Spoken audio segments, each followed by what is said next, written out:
Coloquemos-nos em pé, irmãos, e demos início ao culto de adoração nesta noite, buscando a face do Senhor, orando em sua presença, pedindo a Deus que aceite o culto que estamos para apresentar e que Ele abençoe a sua palavra, de modo que sejamos todos contemplados pela graça e os favores de Deus nesta hora. Quero convidar o Cláudio para que invoque a Deus numa oração.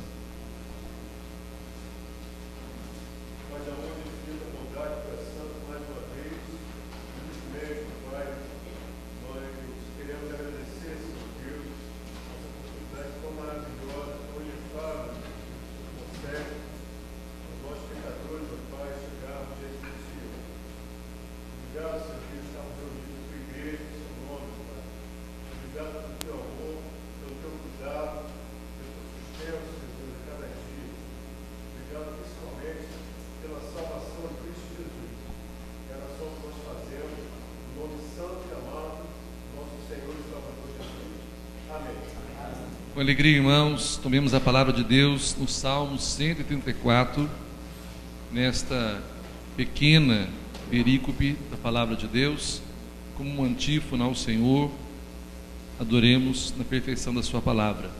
Salmo 134. Juntos. Bendizei ao Senhor, vós todos servos do Senhor, que assistis na casa do Senhor, nas horas da noite. Erguei as mãos para o santuário e bendizei ao Senhor. Que Sião te abençoe o Senhor, Criador do céu e da terra. Cantemos o hino 229, Boas Novas.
Os irmãos podem tomar assento.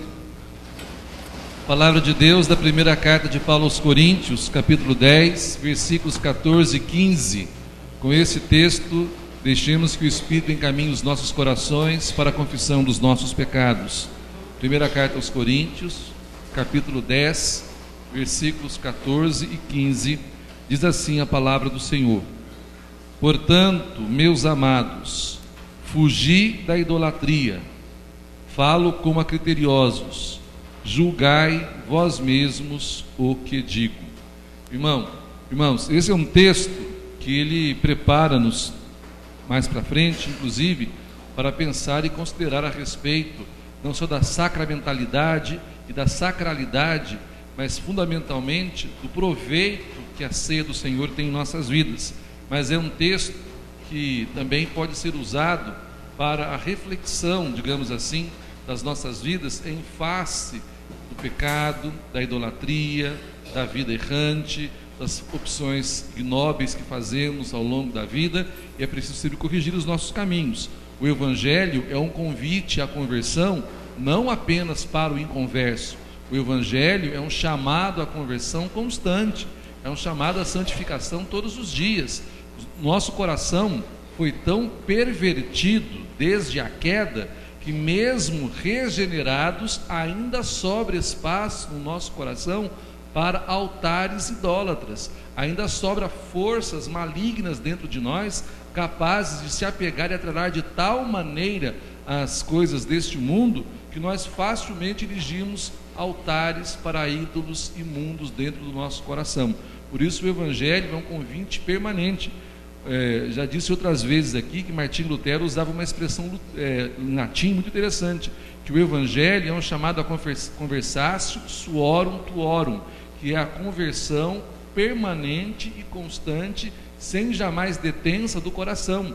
Na vida cristã, o progredir em santificação e o abandono dos ídolos não termina nunca, não nesta vida, não nesta história. Também nesta noite somos convidados à conversão do nosso coração, confessando a Deus com sinceridade o que nos pesa e mancha a alma e que torna os nossos corações refratários à graça de Deus. Quero convidá-los então à confissão dos vossos pecados, e depois de um instante de silêncio, convido o presbítero Railton para que ore a Deus agradecendo o perdão recebido. Confessemos, pois, irmãos, os nossos pecados.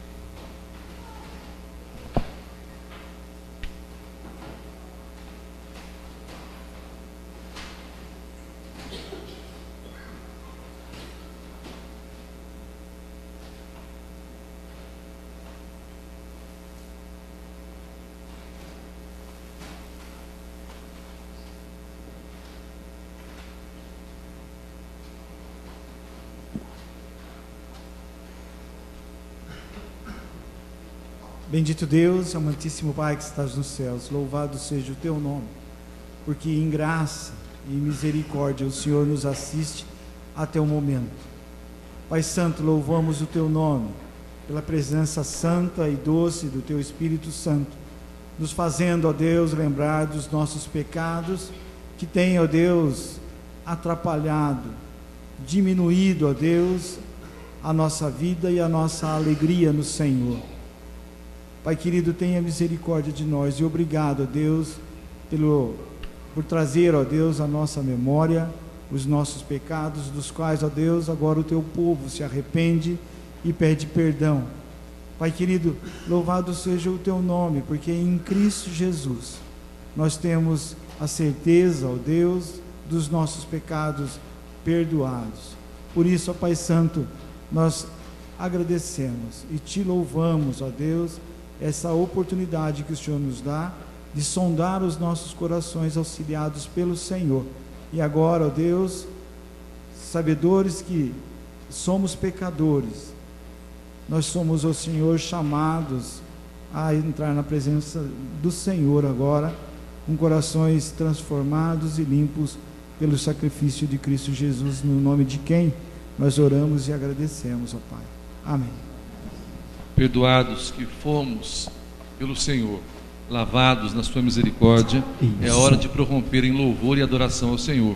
Convido a igreja que se coloque em pé e, como ressuscitados, cantemos as glórias daquele que era e que vem pelos séculos. Amém. Louvemos a Deus, aquele que é o nosso motivo de vida e de louvor. Deus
Deus, o nosso louvor, a nossa adoração. E agora, Senhor, prepara as nossas mentes e os nossos corações. Leva-nos cativos, ó Deus, a Tua palavra. E, Pai Santo, usa o Teu servo para falar em Teu nome, para a honra e glória do Teu nome. Assim oramos, em nome de Jesus, nosso Senhor e Salvador. Amém.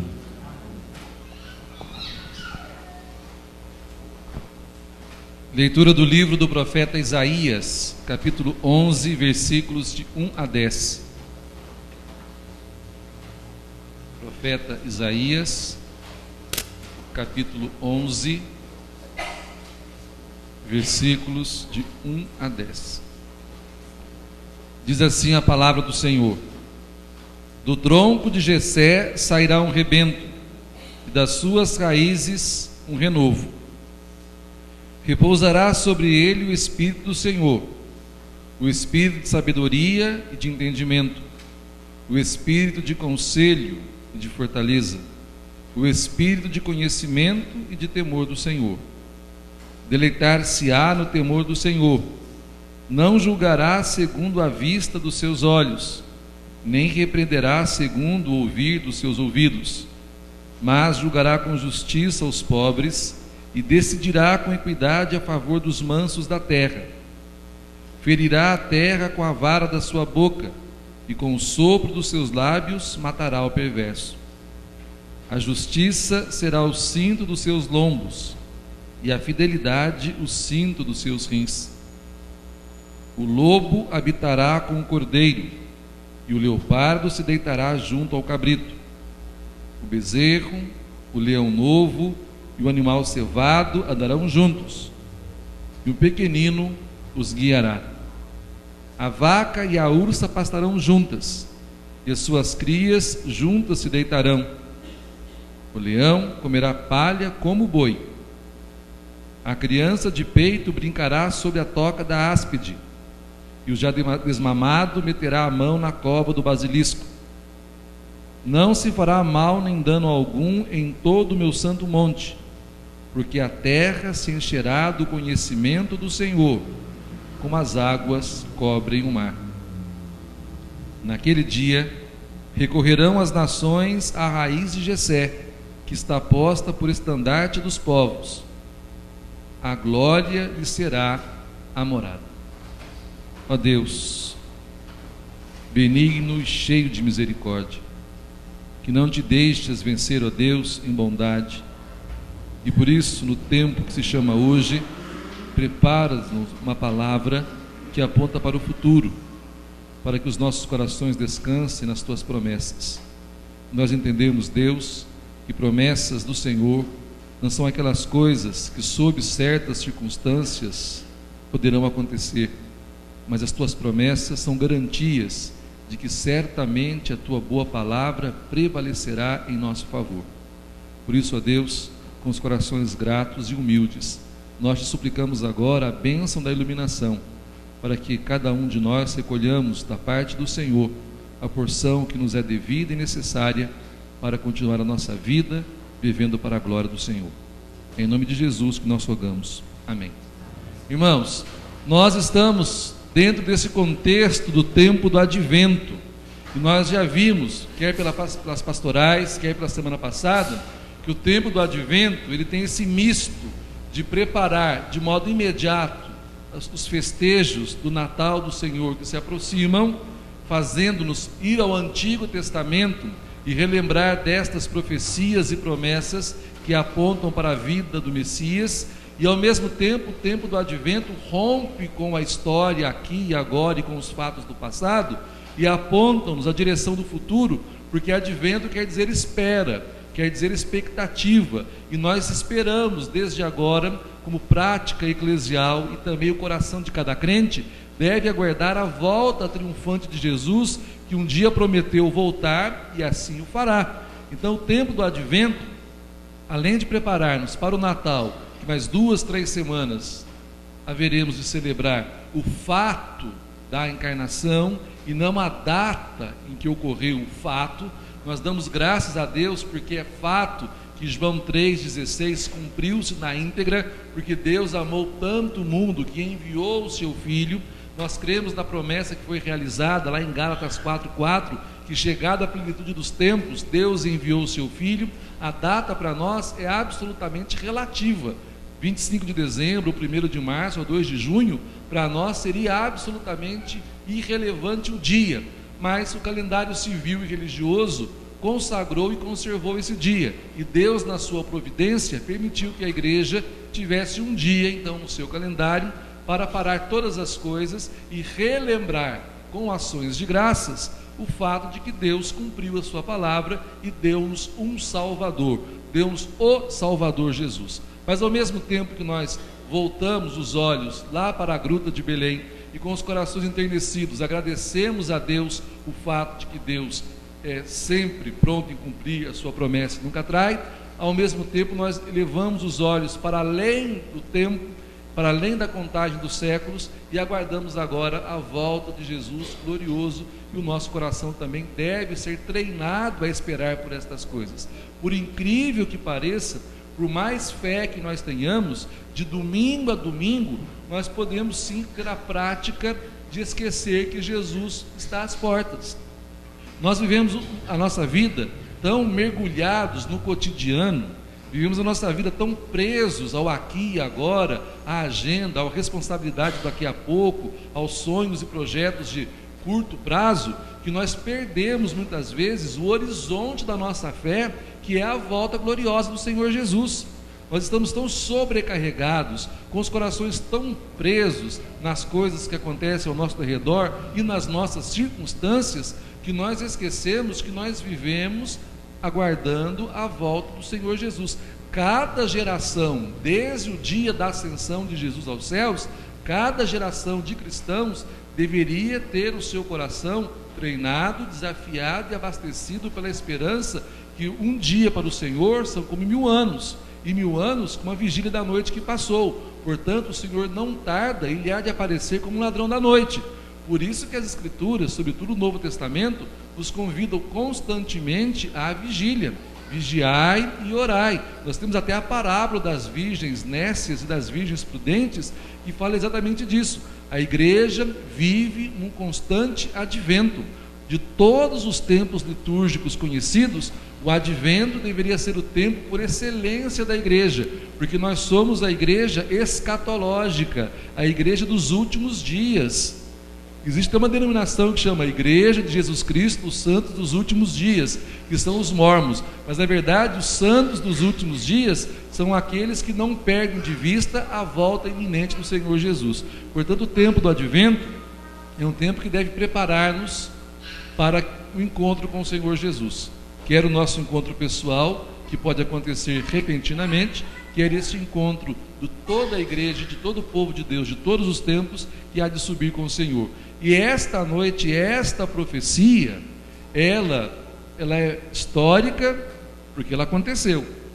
Ela é transhistórica, porque ela acontece no tempo da igreja. A igreja caminha rumo a um tempo futuro.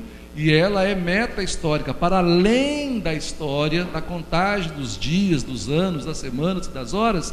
O reino de Deus há de se estabelecer na eternidade, e nós viveremos de eternidade em eternidade as promessas que acabamos de ler neste livro. Mas esse livro tem contexto, e como nós somos a igreja da Bíblia por excelência, e nós nos fixamos e ancoramos a nossa esperança no registro das Escrituras, e não desejamos ter nenhum outro ensino que não seja das Escrituras, é preciso que nós voltemos os nossos olhos para esse texto, para este contexto, para sacar dele o que ele contém, para que os nossos corações no hoje de nossas vidas, de tal maneira estejam abastecidos pela verdade, que nós não nos desviemos da vontade de Deus para o aqui, para o agora e para o além. Esse texto, ele faz coro e complemento com Isaías 9, e ao mesmo tempo, ele é uma amostra grátis daquilo que está lá em Isaías 60. Depois, se você tiver tempo e curiosidade, você pode ler os 3 textos como se fossem literaturas sinóticas. Eles são absolutamente iguais em substância, absolutamente iguais em propósito e absolutamente iguais em cumprimento. Fala de um tempo em que o Messias vem, em que ele cumpre a obra da redenção, e que ele conquista para si um povo, que ele salva o seu povo da degeneração, que ele introduz o seu povo numa nova época e fala de um tempo em que ele vai estabelecer todas estas coisas pela eternidade afora, e aí esses que foram resgatados em cada curso do tempo serão ajuntados num só povo, num só lugar, que são os novos céus e a nova terra, e então para sempre, aí sim o reinado do Messias será estabelecido. Mas qual que é o contexto? O primeiro contexto está no versículo 1. Esse texto, se você quiser dividi-lo mentalmente, ele possui essa tríplice divisão que não é forçosa ou forçada. O texto nos permite. O versículo 1 fala dos remanescentes. Os versículos de 2 a 5 fala da missão, da obra e do caráter do Messias. E os versículos de 6 até 10 fala do tempo messiânico e desse novo estado de coisas, de uma terra restaurada, de um povo regenerado, de um reino instaurado e de uma vida feliz. Primeiro, quem são ou o que é o tronco de Jessé? Esse texto faz alusão a duas coisas. Primeiro, de onde foi o campo de batalha? Nas entradas da Assíria. A batalha foi tão grotesca e tão violenta que os carvalhais e todas as florestas e matas, elas foram derrubadas para transformarem-se em armas ou em casernas, ou foram destruídas por incêndio. Ao mesmo tempo faz alusão à casa de Acás. Acás, ele pertence à linhagem de Jessé e de Davi, mas a família de Acás praticamente foi destruída na guerra. Praticamente não sobrou muitos daquela família. Na verdade, o lado materno e um tronco inteiro de Davi praticamente desapareceu, ficando alguns gatos pingados que eram parentes de Jessé e de Davi, que serviram como remanescentes. A palavra remanescente em hebraico possui duas raízes. A palavra Neser, de onde alguns eruditos dizem que sai a palavra nazareno, mas também a palavra Anauim, que significa pobres ou pobres da terra. Seja como for, as duas expressões para toco ou tronco de Jessé diz que um resto, um grupinho muito pequeno de pessoas que não tinham nada por si mesmas, que não tinham no que se fiar, não possuíam exército, não tinham riqueza, não tinham títulos, posição social, não eram mais contados, estavam devastados, dizimados, praticamente deixados à míngua, e porque não possuíam nenhuma espécie de segurança humana, a única segurança dos seus corações era o fato de que Deus é um Deus de promessas. Nós acabamos de cantar aqui agora há pouco que Deus é um Deus de promessa e a sua palavra não falha. Pois é, o resto, o remanescente, são todos aqueles que, não tendo nenhuma segurança e não querendo concorrer na sorte daqueles que têm para si outros meios para arrumarem suas vidas, permanecem fiéis à palavra do Senhor. Na verdade, rebento e remanescente é aquele grupo dentre o povo, dentre os homens, que não deixou-se capitular pelas falsas promessas de segurança, pelas saídas fáceis, pelos atalhos da vida, não se deixou levar pelo pragmatismo, pelo resultado puro e simples, que não se vendeu. Uma palavra própria que contraria o remanescente é que o não remanescente é um povo de adúlteros, de prostitutos, que vendeu a sua primogenitura, como fez Esaú, por um repasto, por um prato de lentilhas. E isso pode acontecer comigo e com você. Ao invés de sermos a herança do Senhor, o remanescente do Senhor sobre a face da terra, irmãos, nós somos 6 bilhões caminhando para 7 bilhões de habitantes no planeta Terra. São 7 bilhões de almas e de vidas.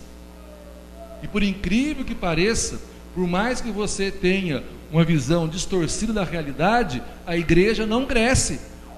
Por incrível que pareça, existem, pela graça e misericórdia de Deus, avanços significativos. Algumas fortalezas demoníacas têm sido colocadas por terra. Deus tem conquistado homens e mulheres por trás do que resta da cortina de ferro, em contexto islâmico, em contexto secularizado, em lugares hostis, em tribos indígenas ou de outra sorte, bastante avançadas, isoladas e perdidas por aí. Mas o fato é que o contingente de cristãos cada vez é menor. Mas vale dizer, sem nenhum tipo de farisaísmo, que mesmo o maravilhoso crescimento evangélico brasileiro não é toda a verdade.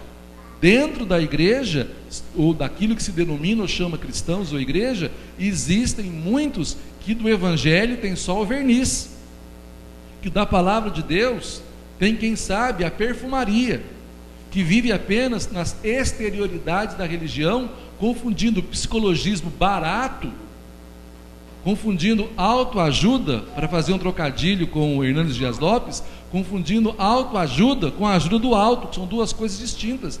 Deus não nos prometeu um carro e uma casa, Deus nos prometeu um Salvador. E Deus não nos disse que faria de nós um povo rico, disse que faria de nós um povo abençoado. As nossas vitórias não seriam contadas e traduzidas por títulos acadêmicos, por muito dinheiro no banco, por uma casa na praia, por um barco. Disse que as nossas vitórias seriam sobre a carne, o mundo e Satanás. E disse que as nossas vitórias seriam aquelas que trariam a chancela da cruz. Não nos foi prometido vida boa e mansa, foi-nos prometido: é preciso que tenhais muita tribulação e depois entreis no reino. Muito pelo contrário, nós somos o povo do caminho apertado, da porta estreita. O Hermes está até usando uma cruzinha pendurada ali. Nós somos o povo daquela cruz.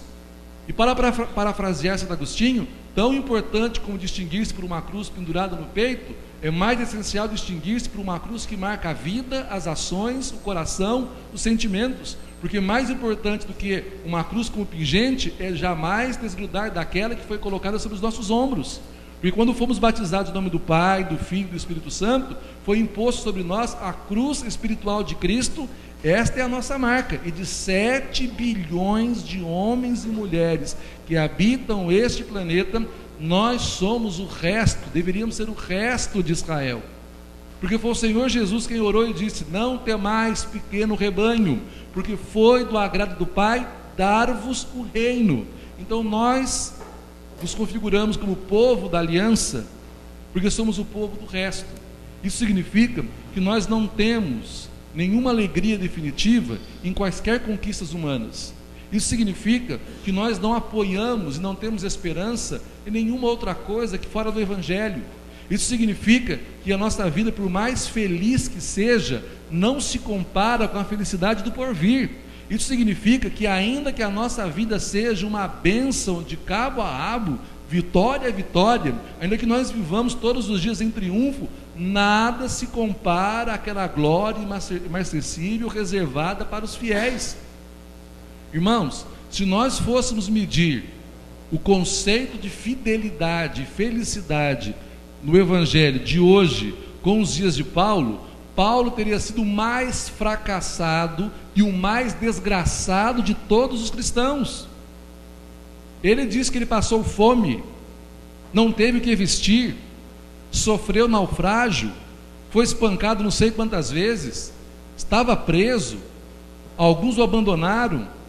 Ora, comparando o apóstolo Paulo com o evangelho da prosperidade e comparando o apóstolo Paulo com a noção que muitos crentes que estão sentados nessa noite aqui me ouvem, com aquilo que é sucesso na vida cristã, o apóstolo Paulo não serve de jeito nem de exemplo. Porque o apóstolo Paulo, de todos os homens, ele mesmo se considerava um aborto, inclusive como apóstolo, o maior dos pecadores. Mas sabe como termina a vida do apóstolo Paulo? Sabe o que está na lápide espiritual do apóstolo Paulo? Combati o bom combate, não é isso? Corri a minha carreira, combati o bom combate, guardei a fé, e agora? Só a vitória? Só me resta receber o quê? A coroa, que o apóstolo Pedro vai chamar de coroa imarcessível da glória. Para quem? Para quem não tem outro lugar onde colocar a sua esperança, outra âncora, outro lugar firme, outra força que não seja o Senhor Jesus. Vai por mim, hein? É um número cada vez menor, inclusive de quem se intitula cristão, que faz isso. As pessoas têm buscado esperança e solução na psicologia. A psicologia é uma ajuda, é um auxílio precioso, ninguém dispensa, mas não é tábua de salvação para ninguém. As pessoas buscam felicidade e outras coisas mais no sexo, O sexo é uma bênção paradisíaca que deve ser vivida apenas dentro do contexto do matrimônio, do casamento, porque sexo fora do casamento é maldição. Aquela felicidade é exatamente o veneno inebriante da serpente que fez com que Eva sentisse prazer e paladar num fruto que a levou para a morte no final das contas. Não é possível que alguém que esteja tendo vida sexual fora do casamento, seja no adultério, seja na fornicação, pensa de alguma maneira Deus está abençoando aquilo. E aqui vai um alerta para os namorados de dentro e de fora. E olhem, a Bíblia diz claramente: de Deus não se zomba. Sabe o que fala o livro do Êxodo? Não sigais a multidão para fazer o mal. É resto porque não segue a multidão. Somos resto, remanescentes, porque não fazemos o que todo mundo faz. Somos resto porque nós não somos daqueles que dizem porque é comum nós fazemos. Pode ser comum, já falei várias vezes para vocês, é comum, mas não é normal. A homossexualidade é comum. Em qualquer lugar que você for, você vai encontrar homossexuais. Repartições públicas, nos lugares de entretenimento, de lazer, é comum. E não há nenhum problema em que o Estado garanta alguns direitos dessas pessoas. É legítimo que o faça. É comum, mas não é normal. Que o normal é aquilo que é normalizado pelo padrão das Escrituras. Normal é aquilo que é a vontade expressa de Deus sobre a criação. Normal é aquilo que está na lei moral. Fora disso, pode ser comum. O remanescente não faz o que é comum. O resto de Yahvé não faz o que é comum. Não segue a multidão. Não vai atrás do trio elétrico. Não engrossa as filas, quer dos rebeldes, quer dos recalcitrantes, quer de qualquer outra coisa. Permanece em sofrer todo e qualquer prejuízo e esperar pelo Senhor do que traí-lo. Isso aconteceu com essa promessa.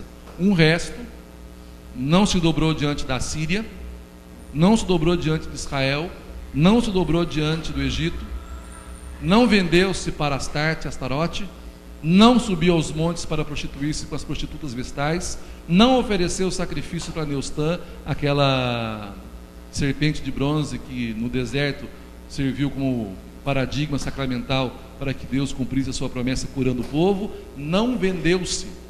Antes, pelo contrário, foi um povo que sofreu humilhações, foi marginalizado, ficou de lado, não teve grandes elogios, mas permaneceu fiel. Porque no final das contas, quando se conta a genealogia de Jesus, Maria não estava num palácio, José não estava no trono. Pelo contrário, Maria era uma jovem dona de casa, perdida na periferia do mundo, numa obscura cidade chamada Nazaré. E José, se não era um mendigo pobretão, era um homem que lutava com dignidade, com o suor do seu rosto, o trabalho de suas mãos da carpintaria, mas não era rico. Tanto é verdade que quando eles sobem ao templo para os sacrifícios da purificação, eles não oferecem os sacrifícios dos fariseus e dos saduceus, não oferecem o sacrifício dos homens que têm dinheiro, dos latifundiários. Quando eles sobem ao templo, o livro de Lucas é específico: ofereceram 2 rolas, pombas, o sacrifício dos pobres, para ficar claro que é do resto, que é do toco, que é daquilo que não tem esperança humana, que é daquilo que não tem confiança humana, de onde vem a grandeza e a magnificência da glória de Deus. O apóstolo Paulo compreendeu tão bem essa teologia do remanescente, que ele diz assim: Deus não escolheu de vós fortes, mas fracos. Chega até a dizer: não há entre vocês nem doutores sábios segundo a carne, mas a pobreza de Cristo nos fez ricos, a sabedoria de Cristo nos fez sábios. O remanescente é aqueles que confiam em Cristo. Das suas raízes, um renovo: a igreja de Jesus Cristo. A igreja de Jesus Cristo é a igreja do renovo. Nós somos a igreja, nós não temos outra confiança. Nós não confiamos nas nossas estruturas internas, nós não confiamos nos nossos seminários, nós não confiamos nos nossos doutores, não para a nossa salvação, Nós não confiamos nos nossos líderes carismáticos, não para nossa condução ao céu de maneira definitiva. Essas coisas todas nós as temos como dons de Deus para auxiliar-nos, e às vezes nem sabemos administrá-los, posto que somos pecadores. Mas temos que ter todos os dias no nosso coração que nós não temos nenhum outro recurso, nenhuma outra fortaleza, nenhuma outra alegria, nenhuma outra solução. Não há ciência que substitua Cristo, não há conhecimento humano que substitua Cristo, não há argumento ou técnica que substitua a graça, não há terapia que cure a parte de Cristo.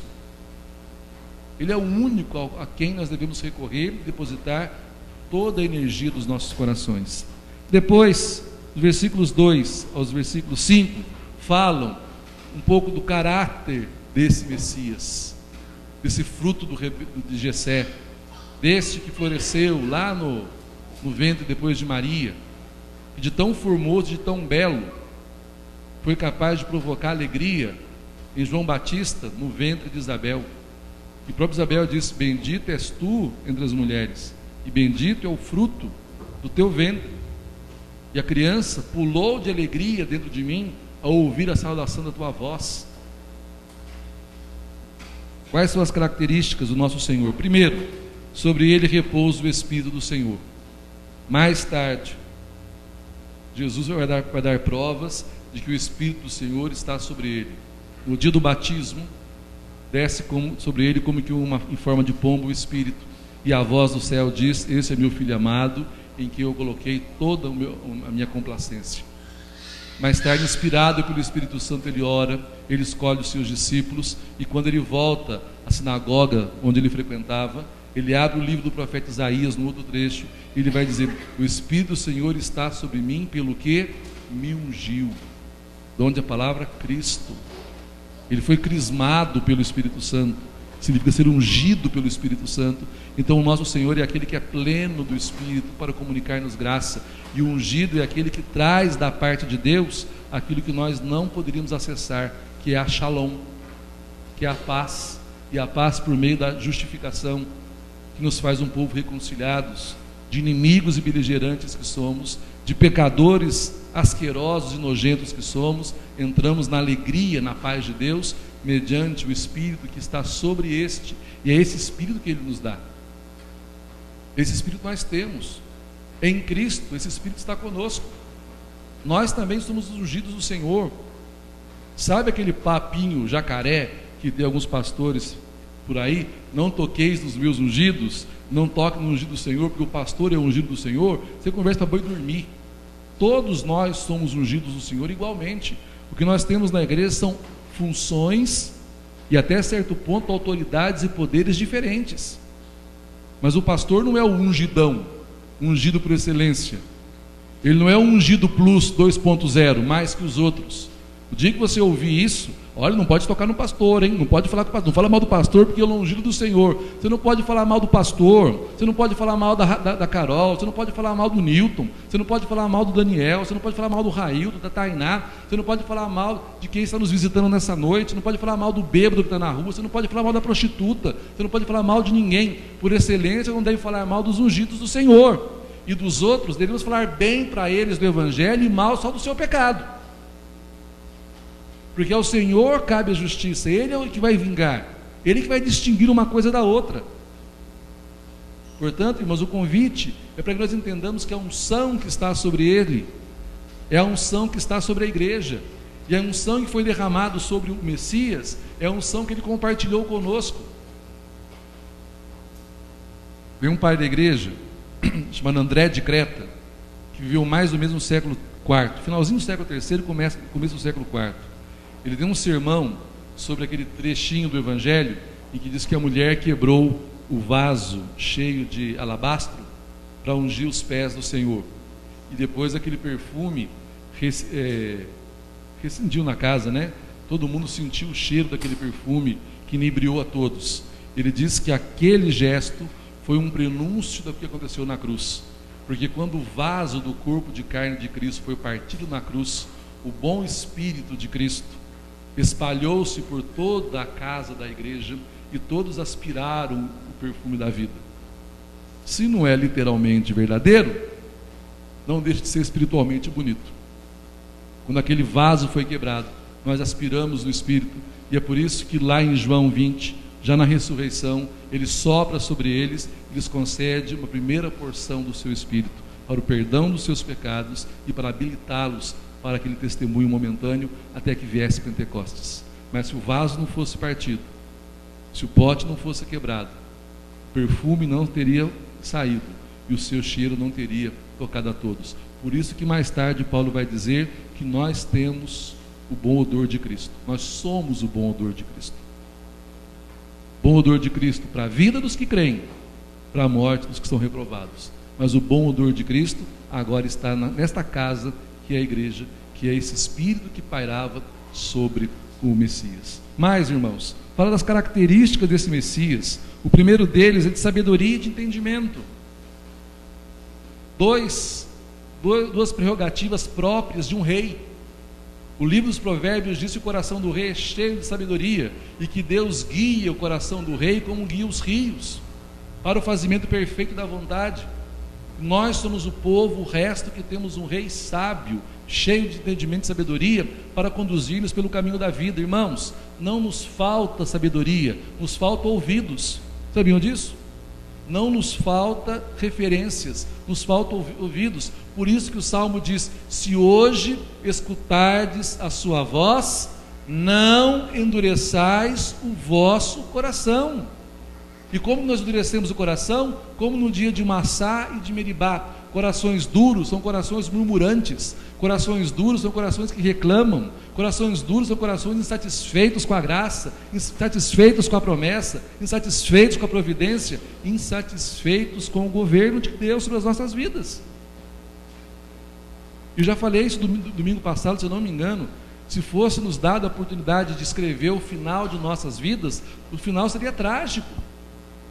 Nós não saberíamos nem escolher o final de nossas vidas. Os que estão casados hoje se separariam para namorar e casar com a namorada de infância que ele nunca esqueceu.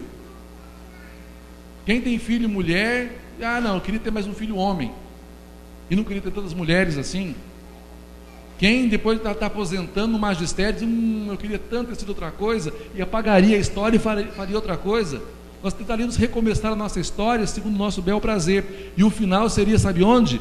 Quilômetros de distância, longe da vontade, dos marcos de Deus para a nossa vida. Mas nós temos um rei que é sábio. Nos faltam ouvidos. Nos faltam ouvidos porque nós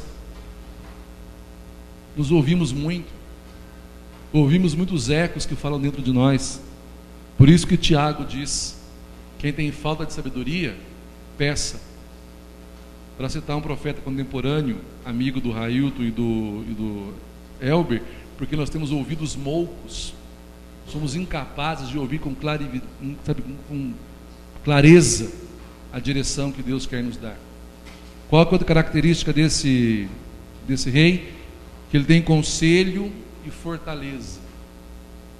São atribuições próprias dos chefes do Estado Maior, daqueles que são responsáveis pelos exércitos, os que fazem guerra e garantem a paz. Nós temos um Supremo General sobre as nossas vidas, que não só vai à frente de todas as nossas batalhas, mas ele tem as reais e verdadeiras e eficazes estratégias para vencer cada um dos nossos inimigos, porque ele pessoalmente já venceu. Mas e mais, ele pode garantir que a travessia deste mundo e desta vida seja em paz e em segurança. Para quem esteve aqui na quarta-feira, eu falei do Salmo 121, e eu apliquei o finalzinho do Salmo 121. Ele guarda a tua entrada e a tua saída, linkando com as duas doutrinas, a da eleição e a da preservação final dos santos. Nós entramos neste mundo guardados por Deus e saímos deste mundo sob a boa proteção dele. Interessante, né? E pelas vicissitudes dos caminhos pelos quais passamos, sejam quais eles forem, o Senhor é uma sombra à nossa direita. Não nos fará mal o sol durante o dia, nem a lua durante a noite. Por isso que nós podemos levantar os olhos para os montes e reclamar o nosso socorro, porque do Senhor que vem o nosso socorro, de que Senhor que fez os céus e a terra, o Deus Todo-Poderoso. Esse é aquele que nos guarda, esse é aquele que nos defende, esse é aquele que nos protege. Ele tem conselho e fortaleza suficientes, não para blindar-nos da dor e da morte física neste mundo, mas para guardar-nos verdadeiramente salvos, incólumes, para o dia do juízo, para entrarmos um dia na Jerusalém Celeste. Irmãos, esse mesmo Filho do renovo, o nosso Senhor, ele tem espírito de conhecimento e do temor do Senhor. Isso significa que ele tem intimidade. Na Bíblia, vocês sabem disso, nós já falamos várias vezes, e seguramente eu não sou o único pastor a falar isso, que o vocábulo conhecer sempre revela intimidade. Ele tem intimidade do Senhor para revelar-nos os segredos do coração de Deus. A Bíblia diz que Deus revela os seus segredos àqueles que lhe são íntimos. E Ele que perscruta todas as coisas, até as profundezas de Deus, revela-nos qual é a boa, santa, perfeita e justa vontade de Deus para cada um de nós, porque Deus não nos trata na bacia das almas. Como eu disse domingo passado, Deus cuida de nós individualmente, Deus trata de nós personificadamente. Ele cuida de nós, Ele conhece as nossas agruras, sentimentos, emoções, todas as coisas. Por isso que o Salmo 23 fala: o Senhor é meu pastor, nada me faltará. Tudo quanto precisamos para esta vida e para outra estão providas nos inesgotáveis tesouros de Cristo, em quem estão escondidos todos os tesouros de Deus, como fala Paulo na carta aos Coríntios. Irmãos, seguindo o texto, ele há de purificar a terra, vai ferir o perverso, essas coisas todas ficam para uma próxima oportunidade. Aí os versículos 6 até o versículo 10. No primeiro momento, ele apresenta 4 pares de animais. 4 pares de animais domésticos e 4 pares de animais ferozes, animais dos campos. Isso para dizer que o reinado dele não é um reinado ético, nem moral, nem se estende sobre a pessoa humana pura e simplesmente, mas os tempos do Messias serão um tempo de total e completa cura e restauração da terra, que toda a criação será sarada, e toda a ambivalência colocada no mundo pela entrada da morte, do mal, quando Satanás enganou Eva e mentindo entrou a instabilidade de todas as coisas, e a inimizade se fez não só entre o homem e Deus, mas entre a criação e Deus, e a criação e o homem. E no meio de tudo isso é o reino de Satanás, que faz com que todas as coisas sejam maldosas, pecaminosas. Vocês sabem que nós que somos presbiterianos aprendemos que até as nossas boas obras são manchadas pelo pecado. O mais puro dos santos, ele se contamina. O homem mais piedoso faz escolhas erradas. Aquele que mais confessa a Cristo pode trair os seus irmãos e pode cair em pecado. Mas a diferença entre a ovelha e o porco é que a ovelha, quando cai na lama, ela não vê a hora de sair dali e ser lavada. No nosso caso, a fonte que nos lava é Cristo. Mas os outros, quando caem na lama, acostumados que estão, até gostam de ficar lá, e porque não se voltam para Cristo, morrem enlameados. Mas o fato é que mesmo a ovelha mais branquinha, a ovelha mais fofinha, a ovelha mais cheia de lã, hora ou outra pode escorregar e cair na lama, para dizer que nesta vida todos nós somos suscetíveis devido à nossa pecaminosidade latente. Não nos faltam nunca as inesgotáveis misericórdias de Deus que se renovam a cada manhã e que em Cristo estão eternamente à nossa disposição, que jorram com perenidade da fonte do seu coração. Mas esse texto fala que nos dias do Messias, quando ele voltar, quando o reino for instaurado, não só os homens e as mulheres serão reconciliados com Deus e entre si de maneira perfeita e harmoniosa, mas toda a criação será expurgada do pecado. Irmãos, nós precisamos sonhar com um tempo em que não só a presença do pecado será tirada de nossas vidas, mas que a influência dele não nos arrastará mais para a miséria. Aquilo que para os outros é conto da carochinha, aquilo que para os outros é utopia, para nós deste mundo é uma distopia. O que significa isso? Utopia em grego é não lugar. É um sonho que não existe, que não se realiza. Para nós é o contrário.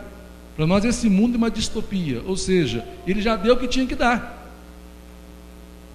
Já deu o que tinha que dar. Nós estamos em contagem regressiva para a volta do Senhor. Mas nós aguardamos um tempo em que todas essas coisas ruins daqui, elas não existirão mais. Dor, morte, lágrimas, doenças, manifestações de perversidade. Essas coisas vão desaparecer. E todas as coisas boas, justas e legítimas daqui, elas serão de tal maneira purificadas que nós as teremos lá em sumo grau de bondade e em sumo grau de perfeição. Mas nós precisamos sonhar com este dia e com este mundo. E enquanto sonhamos, trabalhamos para que o reflexo deste reino, desse tempo, já seja verdade onde? No resto. O que é o resto então, irmãos? O resto, a igreja, é aquela parcela da humanidade que já vive no já e ainda não, uma vida de restaurados, de reconciliados. Vou dizer uma coisa para vocês: não é que não é para haver fofoca entre nós. Não, a fofoca faz parte da vida cristã, por incrível que pareça. A maledicência faz parte. O apóstolo Paulo fala assim: é até bom que haja estas coisas entre vós, para que a gente saiba quem é quem, a que partido cada um pertence. Mas sabe o que eu disse? Há fofoca entre nós porque é comum, mas não é normal. Nós lutamos para que as coisas voltem no estado de normalidade. Catarina de Sena, que é uma mística e também uma espécie de teóloga do século XVI, uma mulher excepcional que os reformadores leram muito, a Teresona, como é conhecida dos católicos, tem a Teresinha e a Teresona. Então a Catarina de Sena, ela tem uma frase num livro dela chamado Castelos ou Moradas, que ela diz: quem se eleva, eleva os seus e eleva o mundo. Quem se santifica, santifica os seus e santifica o mundo. Para dizer que na igreja nós deveríamos nos rivalizar de tal maneira em santificação e amor, que nós seríamos como que vasos comunicantes desta bênção, a ponto de fazer com que dentro de nós disseminasse uma cultura, uma prática, uma vivência, uma atmosfera desta verdade do reino que estamos para tomar posse um dia. Na verdade, eu já falei várias vezes, o que é a igreja? A igreja nada mais é um tempo e um lugar para sermos treinados para o céu. A gente vem na igreja para ir se acostumando com as coisas de Deus. Sabiam disso? Se você pegar, por exemplo, os nossos documentos confessionais, o que eles nos ensinam lá? A viver bem aqui e agora? Mas por que queríamos viver bem aqui e agora se a gente vai morrer qualquer hora dessas? Os ensinos teriam prazo de validade? Antes, pelo contrário, nós estamos na igreja porque mediante a catequese, mediante o ensino, mediante a pregação, mediante os sacramentos, mediante as orações, mediante a convivência com os irmãos, os nossos corações e as nossas vidas vão se preparando para a convivência com os santos na glória. Você imagina bem se você vai ter lugar num ambiente assim, Você que murmura de tudo e critica tudo. A hora que você vê o boi pastando com o leão, sabe o que você ia dizer? Vê se pode. Tem muito errado aqui. Leão comendo palha com boi? Esse mundo está te pondo a cabeça. A hora que você vê os reconciliados, os que eram inimigos nesta vida, por quaisquer motivos menores que não atrapalhem a salvação, se você subir agora, sem a devida purificação, você vai dizer: mas são falsos mesmo, né? Outro dia mesmo, o Rail estava falando do Elber ali, agora estão aí, melhores amigos. Se nós não formos nos acostumando aqui e agora para esse tempo paradisíaco, a igreja é sacramento do reino, a igreja é sinal da eternidade, o culto é uma avant-première, uma amostra grátis da adoração no céu. Quero convidar, irmãos, a que vocês olhem para isso. E por último, dentro desse mesmo terceira divisão, o versículo 9: por que não se fará mais o mal? O que o texto se auto-responde a esta pergunta retórica? Porque a terra se encherá do conhecimento, assim como as águas cobrem o mar. Agora vamos fazer uma pergunta diferente para o texto. Por que existe o mal ainda entre nós? Esquece o mundo e olhemos para a igreja, que é um mundo à parte. Por que existe o mal ainda entre nós? O que está faltando? Conhecimento. Não é à toa que o profeta vai dizer: o meu povo perece por falta de conhecimento. Conhecimento intelectual, que significa conhecer as Escrituras. Conhecimento experimental, experimentar que é a verdade das Escrituras. E conhecimento na adoração, experimentar a grandeza, a majestade, o amor, o Deus inefável, os inescrutáveis toques de amor de Deus em nossas almas, demovendo-nos da nossa frieza, da nossa tibieza, do quanto nos impedem de amar a Deus. Irmãos, qual é o convite nesta noite?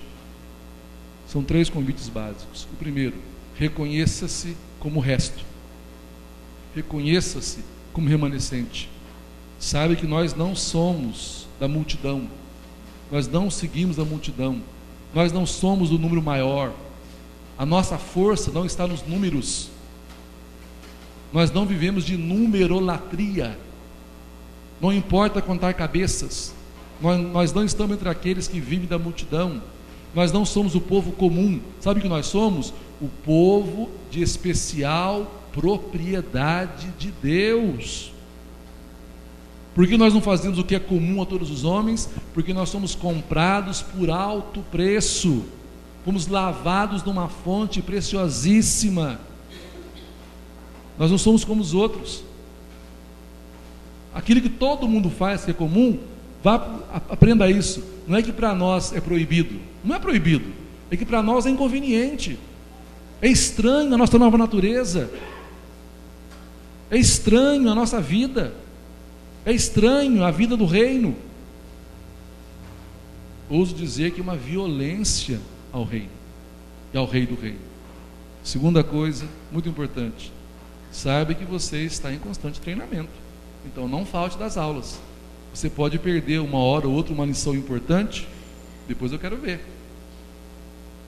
porque a vida todos os dias levanta questionamentos de todas as ordens, de todas as esferas, e todas as respostas estão aqui, não como um livro de receitas, nem como um manual, um vade-mecum, mas como aquilo que a palavra diz: lâmpada e luz. E por último, procure crescer, siga o exemplo e o pedido do apóstolo Pedro: cresçamos todos na graça e no conhecimento de nosso Senhor Jesus Cristo. Nisto importa que o mal e os males existentes entre nós desapareçam e vão diminuindo até que chegue o dia e que, não mais tendo a presença deles, estaremos para sempre na casa do Senhor. Irmãos, Deus nos abençoe. Vamos ficar em pé, vamos cantar o hino 228 de Deus o Ungido.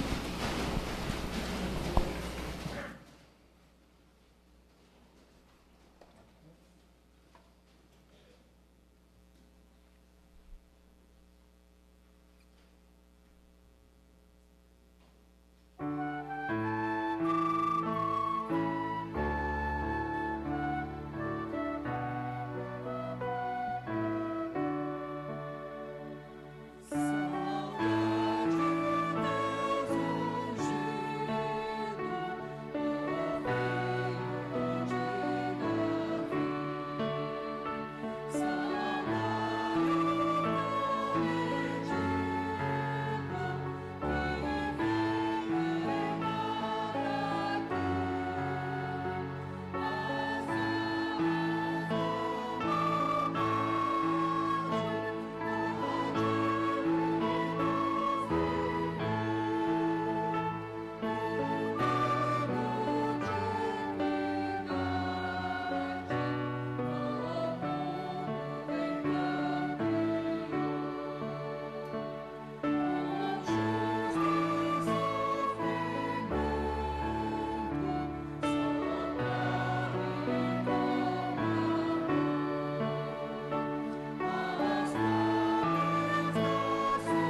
Pai santo e de infinita misericórdia, rogo-te nesta hora em que nós estamos para nos dispersar como igreja reunida, para que o Senhor nos conceda levar em nossos corações a substância da Tua palavra e os selos das Tuas promessas, de modo que vivamos na expectativa de que estas coisas estejam próximas, que nós tomemos posse alegremente no gozo eterno de tudo quanto o Senhor em Cristo conquistou para nós na cruz.